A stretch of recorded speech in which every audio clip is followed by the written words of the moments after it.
Hi, my name is Gleb Shtyrmer, and I'm teaching Renaissance drawing and painting technique courses at SRISA.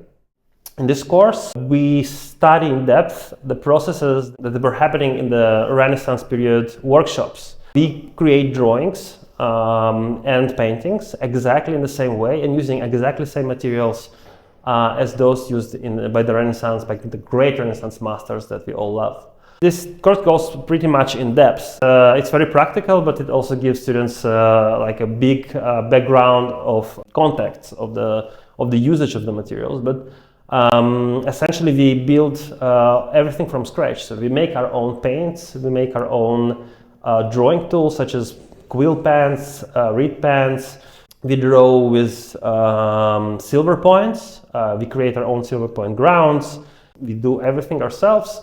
We do the gilding process, we do tempera painting in all of its phases, and it's very, very precise. And also students learn about drawing and painting techniques by reading sources of the period. So our main references are those artists that lived in the period and has written about their work processes. A big advantage of this course is that every semester I do my best to invite leading Italian masters, restorers or craftsmen that are specialized in a specific technique. For example, we had Andrea Montori, who is master gilder. He showed us how to gild, create golden grounds like in the Gothic period and the Renaissance. Including all of the tooling, all of the intricate process of decoration of the golden grounds. We also had two master calligraphers, Stefano Gelao and Ivano Di Giotti, who showed us how to prepare quill pens. So we learned how to make quill pens from scratch of actual goose quill. SRISA, I think one of our strong points is the staff, because and that's also what our students always were very happy about. We make them really feel home. So their problem, every situation they can face while living in a different country is taken care of. Our staff is very helpful, it's very, very welcoming, and we really do that extra mile to allow students have a beautiful experience while they're abroad.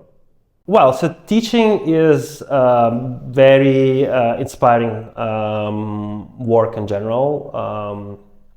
A lot of artists do teach because it's kind of an exchange between you and the younger generation of students, and it always kind of back and forth. It's not only you teaching to them, but sometimes they teach you back, and that's a great thing. Another great thing that I love about teaching is that it requires you to kind of define your knowledge better, okay? Because it's one thing knowing how to do something, and it's a completely different thing knowing how to explain it, how to kind of split it in steps, think about all of the mistakes someone can make, and try to create a process that really works for everyone. It's challenging, and sometimes you have to continuously improve, because sometimes you make a demo and you see that some aspects weren't covered or misinterpreted by the students, so you have to improve it, and it always makes you do more research and get better as teacher and also as artist. Well, defining one place in Italy is, I think, impossible. It's impossible because Italy's artistic wealth is so immense. I cannot recommend one place. I recommend staying in Italy for as long as you can if you are interested in art.